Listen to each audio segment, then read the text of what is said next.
En population de la Guadeloupe et grands électeurs, à l'occasion des élections sénatoriales de septembre 2023.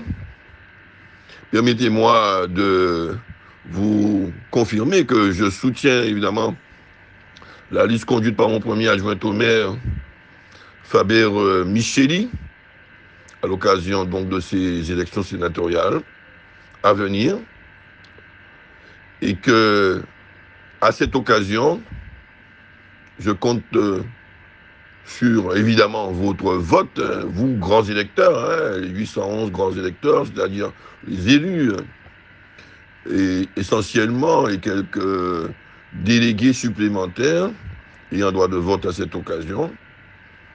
Je vous invite donc, vous grands électeurs, mais aussi plus largement la population, les militants politiques des partis amis et divers, partis de toutes les forces progressistes, démocratiques, républicaines, à venir écouter, assister à la conférence de presse de notre candidat et sa liste. C'est une liste de 5 personnes. Elle conclut d'ailleurs cette liste en 5e position. Donc à l'occasion de cette conférence de presse samedi qui vient à 10h à la salle Rémi Messouta, vous aurez l'occasion donc d'écouter la tête de liste et ses colistiers présenter leur liste, les motivations de cette candidature et aussi se présenter pour ce qui concerne les différents membres de la liste composée de 5 personnes, Faber tête de liste, et moi-même qui conclue cette liste, mais je laisse la primeur à Faber Micheli de vous présenter la liste qu'il a l'honneur de conduire, au bénéfice évidemment de la Guadeloupe, des Guadeloupéens, de l'archipel guadeloupéen, et de toutes les catégories sociodémographiques de cet archipel.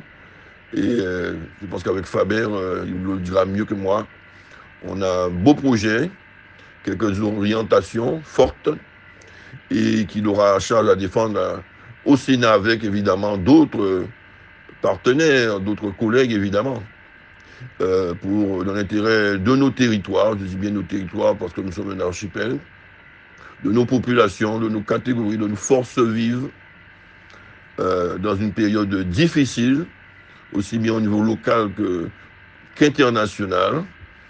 On aura besoin d'un sénateur solide, expérimenté et dynamique, et proche des réalités locales, de la ruralité dans laquelle il est intégré depuis sa prime jeunesse, mais aussi maîtrisant les grands dossiers du moment, l'eau, la sécurité, l'éducation, et puisqu'il a exercé des responsabilités aussi bien au département, au niveau du SDIS, dont il a présidé, au niveau des problématiques de l'eau, où il est encore nos principaux représentants, notamment pour le plan d'action et de prévention des inondations, mais aussi sur l'eau potable, représentant Cap Excellence au syndicat unique de l'eau. Donc, vraiment un bon candidat qui saura être le relais des collectivités locales, des institutions, des organismes, des forces vives plus généralement, des élus locaux, au niveau de cette assemblée sénatoriale qui est l'assemblée des collectivités locales, par tradition notamment. Et donc, on peut lui faire confiance. Mais en tout cas, venez nombreux, l'écouter. Je ne veux pas m'exprimer davantage à sa place. Il vous dira toutes ses orientations, sa posture, ses motivations.